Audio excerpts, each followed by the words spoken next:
10 minutes before the product launch, I discovered my name badge had been switched. The spot that originally read Chief Algorithm Architect now said Project Consultant. And the surgical navigation algorithm I'd spent 3 years developing had been handed over by Adrian Knox to Nora, the newly hired product manager. He said, "It's her first time facing investors. She can't afford to make mistakes. Your more experience provide technical support from below the stage." I looked at the presentation slides scrolling on the backstage screen. Every page contained my data, my models, my late-night work logs. But in the credits section, Nora's name was listed first, while mine had been squeezed into the last line. 3 years ago, when the company ran out of funds and nearly went under, I mortgaged my patents to help Adrian survive until today. Now he was giving away my position and expecting me to applaud for someone else. I removed my badge and tossed it into the nearby recycling bin. Fine. Since I'm just a consultant, there's no need to deploy this core algorithm tonight either.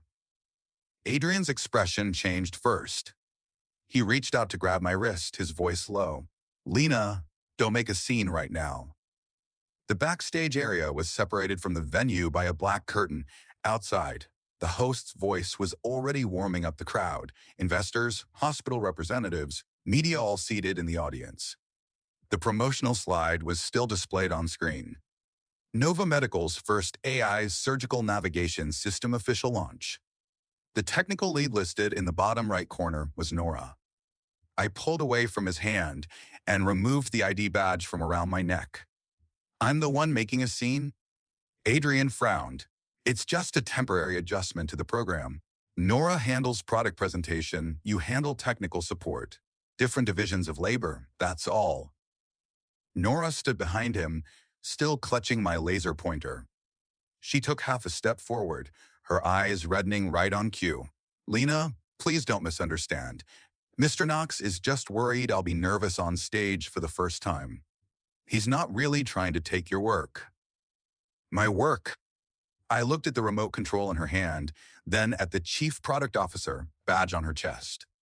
"Miss Nora, what's the risk threshold for the third demonstration segment tonight?" She froze. Adrian immediately spoke up. "Now's not the time to quiz her." I nodded. "Then let's try something simpler. How many millimeters of intraoperative deviation will trigger an automatic system lockdown?" Nora gripped the remote tighter, her nails scraping against the plastic shell. "Those parameters, the technical department handles them." Outside, the host called my name, then quickly corrected herself. "Next, please welcome Nova Medical Project Representative, Miss Nora." Applause erupted from beyond the curtain. Adrian looked at me, his tone softening. "Lena, just get through today. After the launch, I'll explain everything privately. Don't you care most about whether this project gets implemented?" I pulled out my phone and opened the backend permissions page. Adrian's voice finally changed. "What are you doing?" "Suspending tonight's remote demonstration interface." "You wouldn't dare." I turned the screen toward him. On the page, the core algorithm authorization showed only one name. Lena Sinclair. I pressed the pause button. Josh, the technical assistant beside me, gasped. "Lena, they've already connected to the simulated surgical table outside." "Disconnected." "But, Mr. Knox." I looked at him. "The system hasn't passed final clinical safety review. Who authorized you to connect the live demonstration port?" Josh's face went pale. Adrian said through gritted teeth, "It's just the simulation port." "That's not what the backend logs say." I opened the access records. The timestamp showed 10 minutes ago, with Nora's account as the operator. Nora immediately stepped back. "I didn't know. I just clicked confirm according to the procedure." "Who gave you the permissions?" No one answered. Beyond the curtain, the host's voice stuttered. The big screen must have gone dark. The applause stopped abruptly, like someone had choked it off. Adrian hissed at me, "Lena, do you have any idea how many people are watching today? If you sabotage this funding round, what happens to the company?" I put my phone back in my bag. When you replaced the technical lead, you didn't think about what would happen to the company. His chest heaved twice. He wanted to say more. I walked past him toward the exit. Nora suddenly rushed forward, blocking my path. Lena, I didn't do it on purpose. How about I go on stage right now and tell everyone the technology is still yours? She spoke softly enough for the nearby staff to hear, like she was offering me a way out. Also like she was handing me a knife, waiting for me to lose control. I stopped and looked down at her. Don't worry. It's not your turn to cry yet tonight. When I walked out of the conference hall, the applause behind me had turned into hushed discussion. Josh chased after me, still clutching the demonstration tablet. Lena, Mr. Knox wants you to come back. What did he say?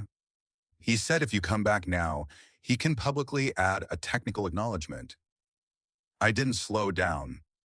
Acknowledgement. 3 years of code, 27 animal trials, 8 months of preclinical validation all reduced to an acknowledgement. Adrian really knew how to calculate. As the elevator doors closed, I saw Nora standing by the curtain, surrounded by people from the marketing department.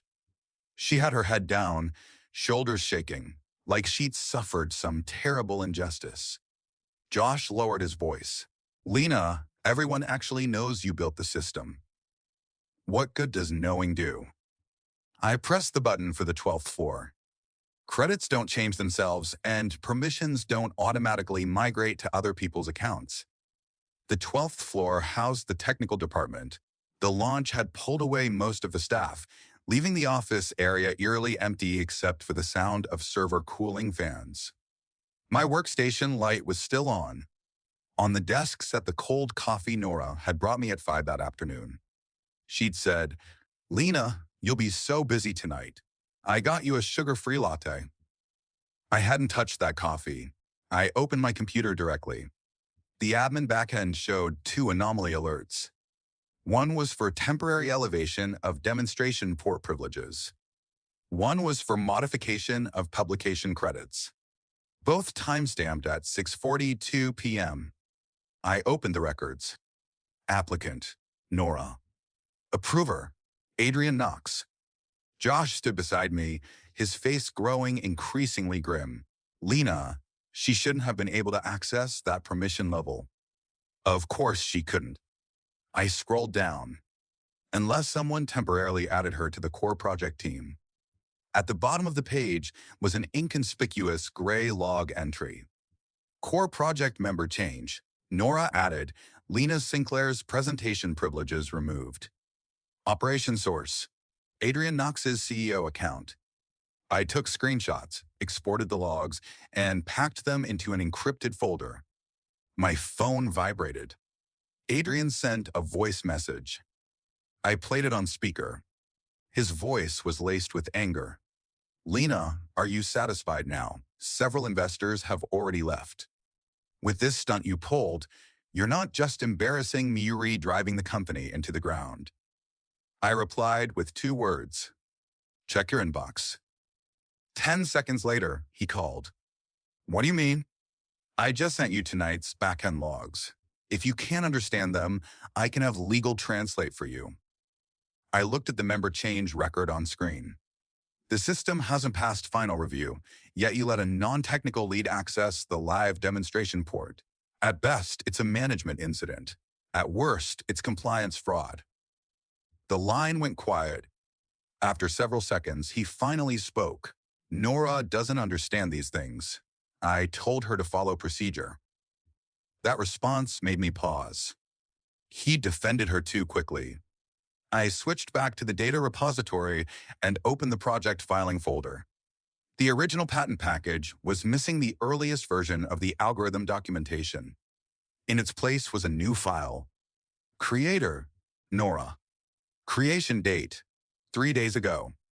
Josh leaned over for a look, his voice trembling. Lena, this isn't the original filing you submitted last year. I slowly lifted my head. Of course it isn't. Someone doesn't just want to steal tonight's presenter's spot. They want to change the ownership of the system from the source. Josh's hand still rested on the desk edge. He stared at the new file, his lips moving several times. Lena, should we back it up first? It's already too late. I opened the version history. The system displayed a string of red alerts. Original file overwritten. Historical versions migrated. Sharing permissions revoked. Every timestamp fell within 2 hours before the launch began. Nora hadn't accidentally grabbed the wrong remote control. She'd walked in following a complete procedure. I exported the records one by one. Josh stood beside me, his face paler than the screen. If this is confirmed, Mr. Knox won't be able to escape responsibility either. He was never going to escape it. I opened the company's internal patent database and searched for Starbridge. The first result showed the applicant field had changed to 3 people: Adrian Knox, Nora, Lena Sinclair. I was listed last. Josh inhaled sharply. They can change this too? Internal preliminary review allows it. I opened the attachments. The earliest experimental records had been replaced with a product requirements document. On the first page was Nora's name. She'd written, I proposed the Intelligent Navigation System commercialization direction in the project's early stages and drove the core algorithm implementation. Drove. The cold wind in the lab at 3 a.m., the smell of disinfectant at the animal facility entrance, the red air lights flashing beside the surgical table over and over, all erased by one line of her text. The office door suddenly flew open. Adrian stood in the doorway, his tie loosened and disheveled. He glanced at the screen, his expression darkening. Josh got out. Josh didn't move. I said, leave. Send the backup to my personal email. Adrian's gaze turned cold. Lena. Josh lowered his head, grabbed his tablet, and quickly left. After the door closed, Adrian walked to my desk. What exactly do you want? I should be asking you that. I turned the screen toward him. Launch credits, temporary permissions, patent preliminary review. Which one was a misunderstanding? He pressed his hand to his brow. Nora has product capabilities. The investors have always felt the company is too technical, lacking someone who can tell a commercial story. So, you wrote her into the patent? It's just preliminary review materials, not the final submission. He said it too quickly. So quickly it sounded like a prepared answer. I opened the attachment modification records. 3 days ago, you replaced my experimental records with her product document. Adrian's Adam's apple bobbed. Lena, the company needs funding right now. Once the money comes in, we can negotiate whatever compensation you want. Compensation. Equity, bonuses, title, name your terms. He took a step forward, his voice softening. We struggled together to get here today. We shouldn't tear each other apart over a credit line. I picked up the sugar-free latte from the desk. The cup had gone completely cold. Adrian, do you think I care about one line of credits? He said nothing. I tossed the coffee in the trash. Today you dare to change the credits. Tomorrow you'll dare to change the experimental data. The day after, when this system actually has problems, who takes responsibility? His expression finally changed. A soft knock came from outside the door. Nora stood beyond the glass door, her eyes red at just the right level. She held a document in her hands. Mr. Knox, the board is waiting for an explanation. Seeing me, she added softly, Lena, I've already found the original filing. Should I bring it to you now? I stared at the manila envelope in her hands. The opening had no seal, but the cover bore my authentication code. That code could only be generated by the project lead herself. I didn't reach out immediately. Nora held the manila envelope in midair, as if certain I would take it. Adrian frowned. Bring it in first. Are you sure? I stared at the authentication code on the envelope opening. I only generated this code after midnight last night. It's only visible in the project lead's backend. Nora's eyes immediately reddened. Maybe it was a system error. I found it in the archives. I brought it to you first because I was afraid you'd misunderstand. After speaking, she pushed the envelope toward me. People had stopped outside the door. Marketing, administration, two board assistants fresh from the conference hall all watching through the glass. She'd picked the perfect moment. If I lost my temper in front of these people, by tomorrow the company chat wouldn't be talking about fake filings, they'd be talking about Lena Sinclair bullying the new hire. I took the envelope and pulled out the papers inside. The cover read, Starbridge Project Original Filing, with the reference number, page count, and signature fields all complete. Even my handwritten notes were there. But the more authentic it looked, the faker it was. I flipped to the last page. The signature field only had a stamp, with ink bleeding at the edges like it had been pressed from a scanned copy printed repeatedly. This isn't the original. Adrian's expression darkened. Don't make wild accusations. I held the paper up to the light. The real original has a security watermark. This one doesn't. Nora bit her lip, her voice barely a trembling whisper. Lena, I really don't understand these things. Mr. Knox asked me to find it, so I did. If you don't believe me, I'll go search again. She pushed Adrian to the front again. Pushed him naturally, pushed him cleanly. But Adrian acted like he hadn't noticed, only staring at me. Making a scene to this point is enough. The board is already waiting for an explanation. Do you want to drag the regulatory departments down with us too? I'm not the one doing the dragging. I put the document back on the desk. You're the ones who brought a fake document to my face.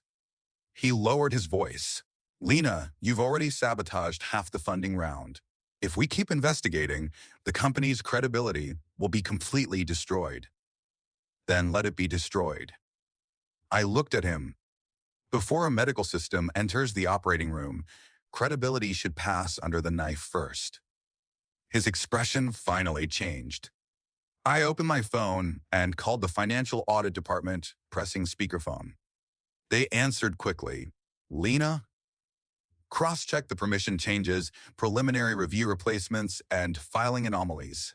Investigate now. Nora's face went white. Adrian stared at me. You're calling an audit? Yes. I pushed the fake envelope to the center of the desk. From this second on, no one's explanation matters anymore. Keyboard sounds came through the phone. The audit manager's voice quickly lowered. Lena, there's no door access record for Nora at the archives tonight. Nora's head snapped up. Adrian froze as well. I looked at the unnatural ink mark on the back of Nora's hand. Then who went in? The line went quiet for 2 seconds.